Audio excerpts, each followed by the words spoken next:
Facebook staff prepares for media coverage as thousands of documents were leaked from the company. And the Biden administration works to make at-home COVID testing more accessible. Broadcasting live from the University of North Texas, this is ntTV News at Noon.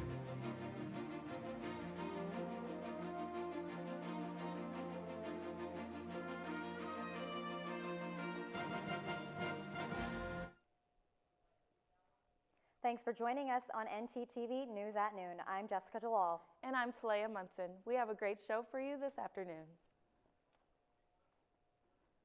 An award-winning author and writing instructor will be joining us here at UNT on November 18th. Tomi Adeyemi was named one of Time Magazine's 100 Most Influential People. She's won a Hugo Award and a Nebula Award, which are both science fiction writing awards. Adeyemi is a Nigerian-American writer and storyteller based in Los Angeles. Her first novel, Children of Blood and Bone, debuted at #1 on the New York Times bestseller list. This book is also being made into a feature film with Disney. The UNT event will be a lecture, a reading, and a book signing. Doors open at 6:30 p.m. and the event starts at 7:30 p.m. At the Union, tickets for students are $5 for staff and faculty. It's $10 and $15 for the general public. Denton has so much to offer with its creative entities that happen to be right around the corner. One establishment located on the square on Oak Street is an art studio that opened in 2009. The studio soon evolved into a gallery that consists of paintings, jewelry, sculptures, pottery, and more. This lively location tends to every customer's wants and needs. Program Council, or UPC, is a student-run organization, and we put on events for students by students. We do different events. If you want to be plugged in on campus, make sure to check out events hosted by the University Program Council weekly. The event that's going on right now is Silent Disco. It's in partnership with the Black Student Union here at UNT, and it's hip-hop and R&B theme.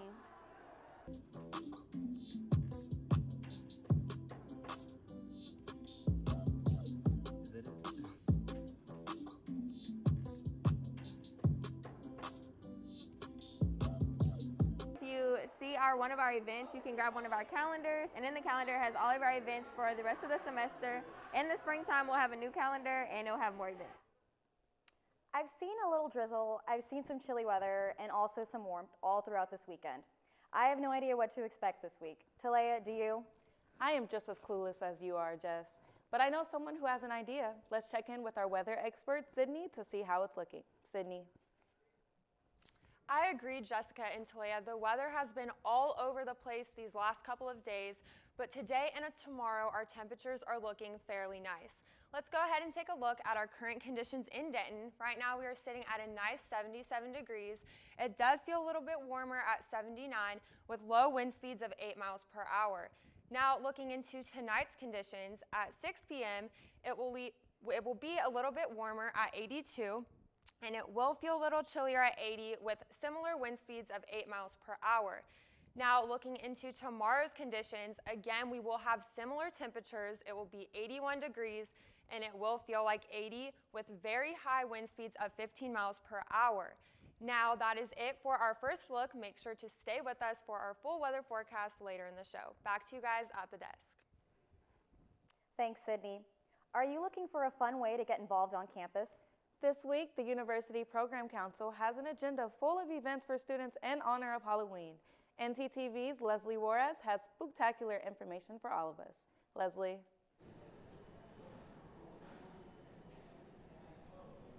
That's right, ladies. If you love the spooky season, listen up. UPC has a week planned out of fun and free events here at UNT, starting with today's open mic night at 7 p.m.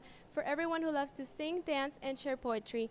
On Tuesday, there will be a fun art workshop available to create a plush skeleton limited to 25 students from 10 a.m. to 12 p.m. and from 2 p.m. to 4 p.m. In case you missed this, do not worry. There will be a spectacular bingo game on Wednesday at 5 p.m.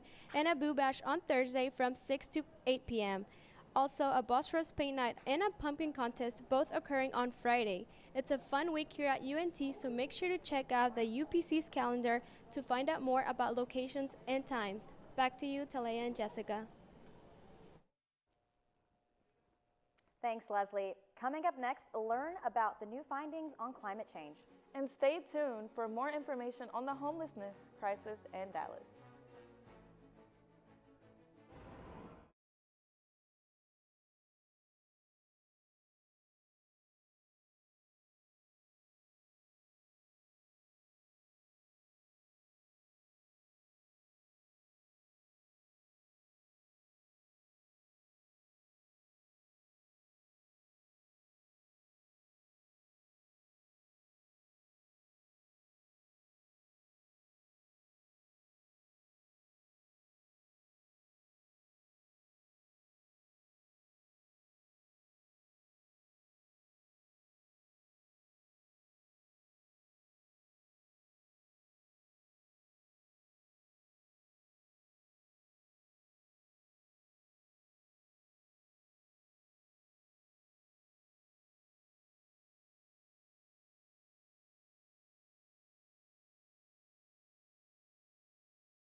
Facebook will be in the media a lot more in the next several weeks. The staff was told to brace themselves for more bad headlines. Thousands of documents from the company were leaked and are continuing to come out. The Facebook Vice President of Global Affairs made comments in an internal company post this past Saturday. Information from the Facebook whistleblower Frances Haugen recently revealed more about the company's role in the U.S. Capitol riots, which took place on January 6th. An analysis found that Facebook policies did not slow down or halt the Stop the Seal and the Patriot Party movements. Facebook has denied Haugen's comments, stating that she has simply cherry-picked some documents and that Facebook was presented unfairly. Off of Interstate 35, a man was found trespassing in a restaurant after he returned twice in a 2-day period without paying. The employee working called police on Saturday to report that the man had returned to the restaurant after he was banned the week before.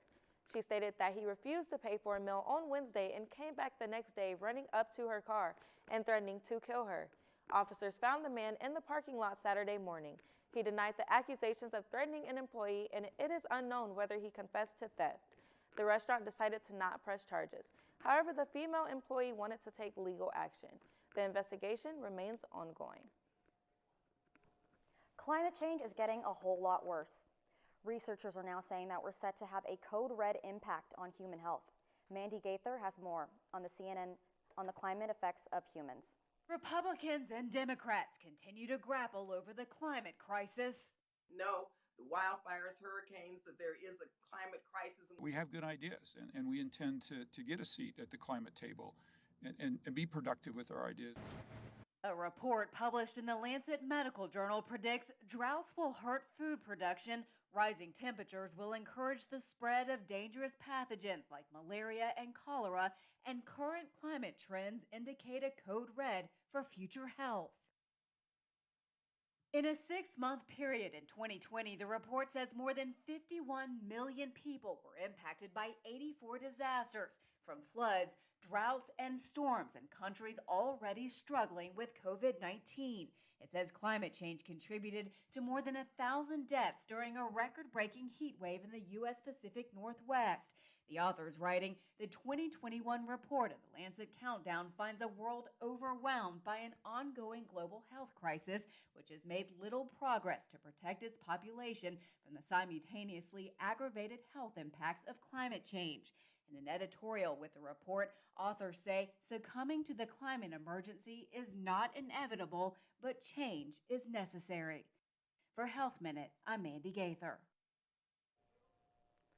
With Halloween being this weekend, I hope the weather cooperates for trick-or-treaters. I would hate for the rain to put a damper on my plans. Let's go to Sydney to see what our weekend forecast is going to be. Sydney?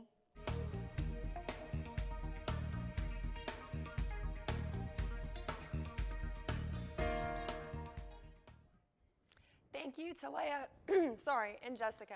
Our temperatures are looking fairly good for the next few days, but they are expected to drop toward the weekend.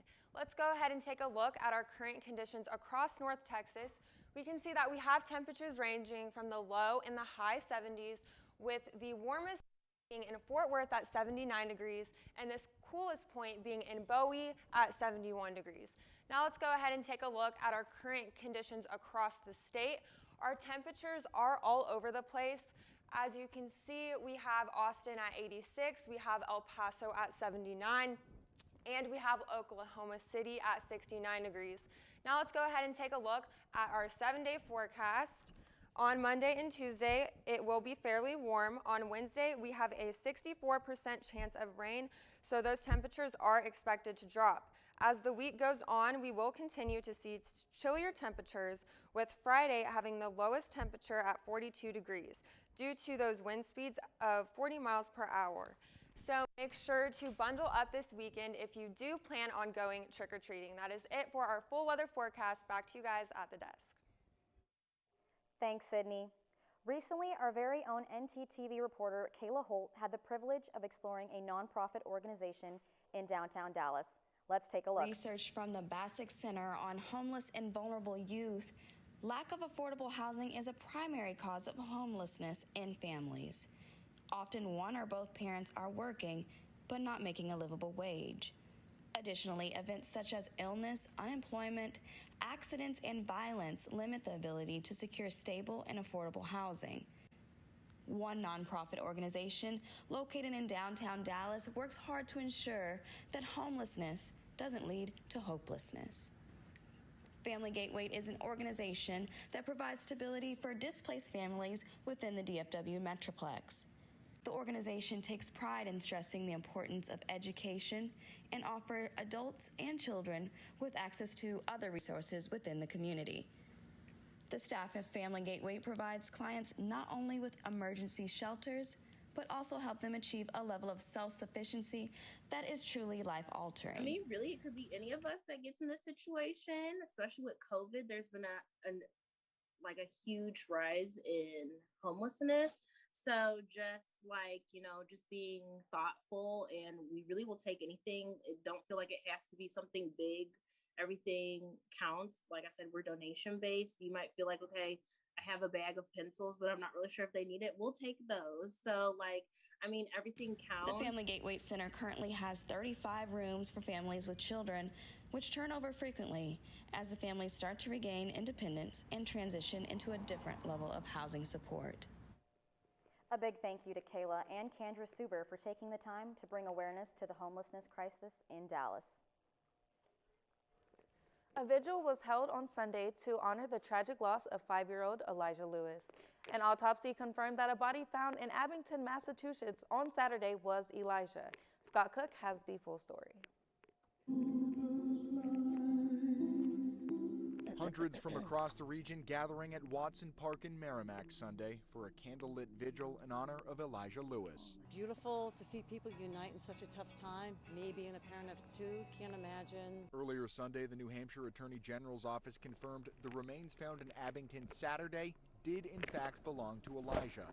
That information confirmed through dental records. Eli's loved ones grateful for the closure. I want to take a moment to thank all of the authorities who worked around the clock tirelessly since the day they were alerted that Eli was missing. Now, we as a family will be able to properly lay him to rest and have the closure we needed. These last 10 days have been an emotional roller coaster for every person involved. Eli's big brown eyes and dimples stole hearts of people all over the world. It's amazing how people can still unite and care in such a tough time with the COVID year, and people still care, and it just really touches my heart. I met like so many people tonight that feel the same as me being parents.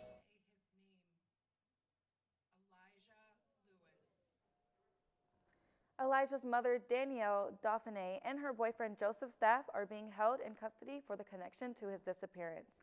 Their current charges are child endangerment and witness tampering, but authorities say the investigation is far from over.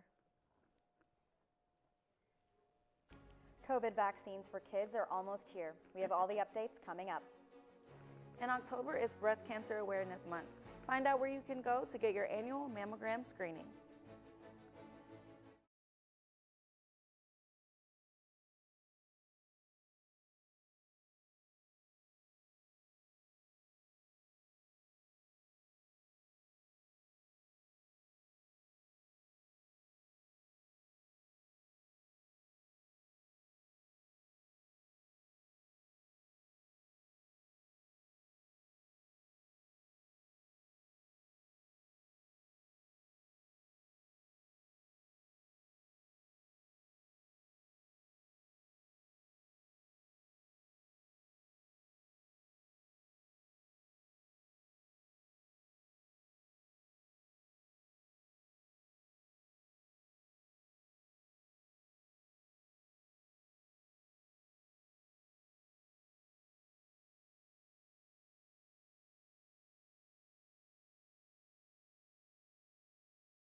As early as November, your child could be eligible for a COVID-19 vaccine shot.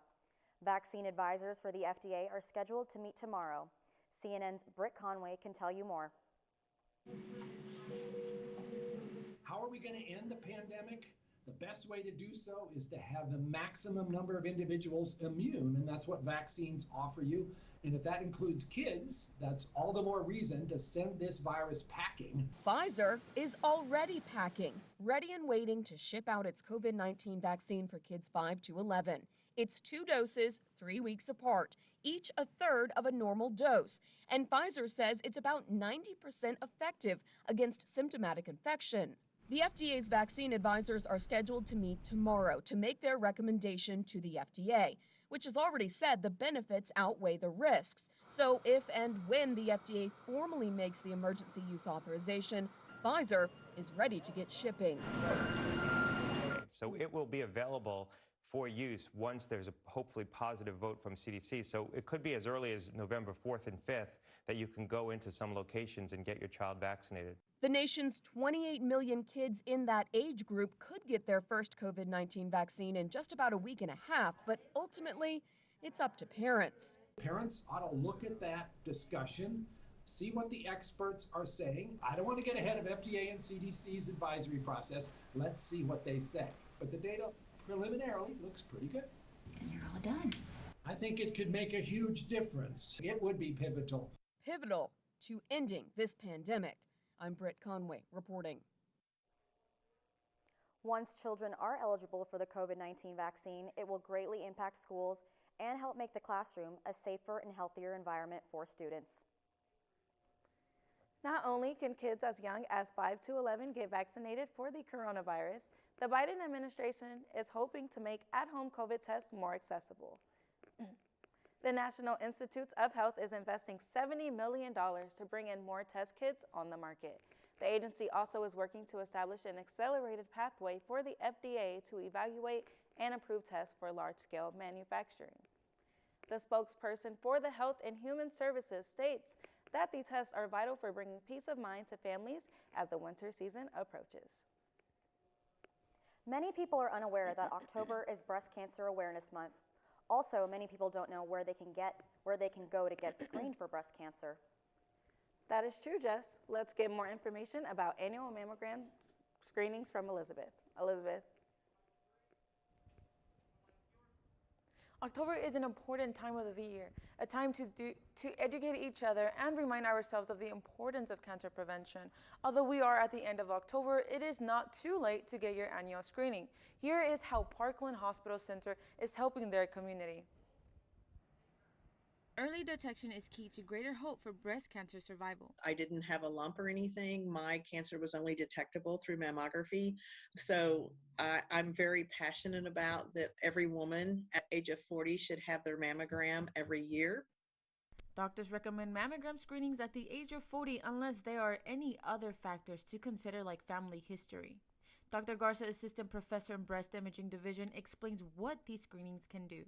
Mammogram is basically an X-ray imaging exam of the breasts that are basically done to look for signs of breast cancer.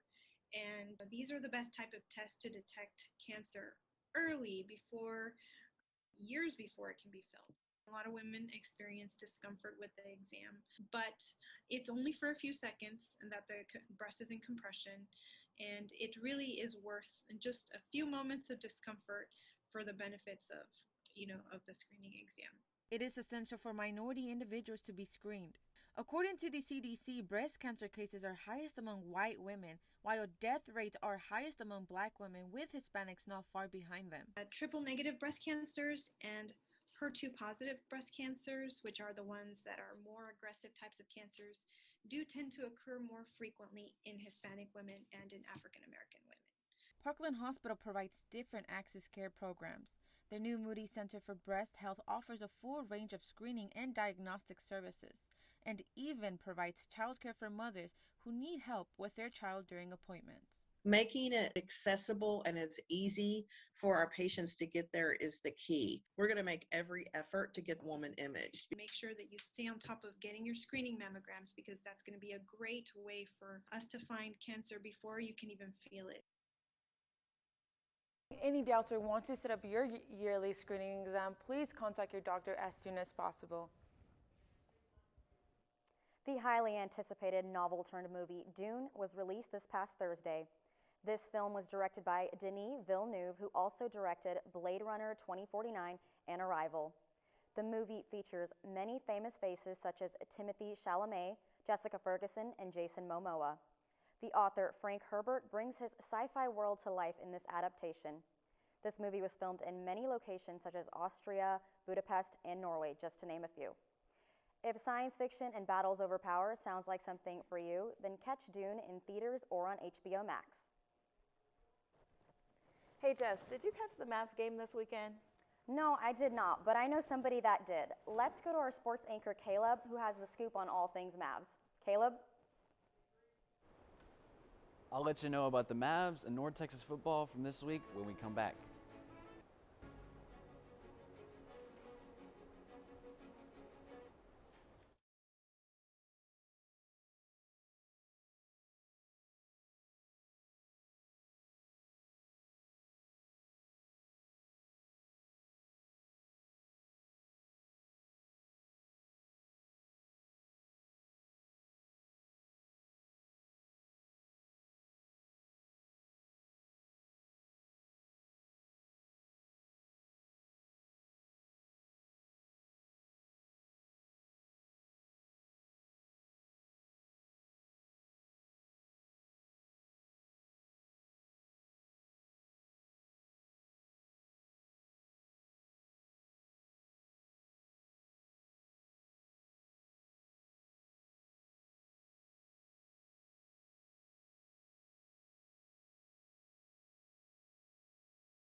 The Cowboys didn't play this weekend, but the Mavericks did.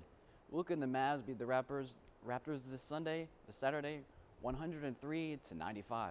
Luka was a huge part in the win and dropped 27 points. The Mavs needed a win like this after being beaten by the Hawks in the first game. We will see the Mavericks for the first time at American Airlines Center this season on Tuesday against the Houston Rockets. Speaking of playing at home, North Texas played at home this week against Liberty. It seemed like the Mean Green had control of the game at one point. In the third quarter, they were up 26-14. Liberty then scored 3 straight touchdowns, and that put the game out of reach. The final score was 35-26. North Texas loses its 6th straight game this season and are tied for last place in the conference. Currently, North Texas is in the Conference USA, but after this year, that will change. The Mean Green have been accepted as a new member of the American Athletic Conference. This comes after the University of Oklahoma and the University of Texas sparked conference alignment by moving to the SEC from the Big 12. North Texas will join the American Athletic Conference alongside Charlotte, Florida Atlantic, Rice, UAB, and UTSA. If you are thinking of going on a diet, then you may want to start tomorrow, because today is National Greasy Food Day. This holiday was definitely not started by a nutritionist, so if your favorite foods to pick up after work are French fries, fried chicken, or any other unhealthy delights, then it's time to treat yourself without feeling guilty. I mean, after all, you're just getting into the holiday spirit.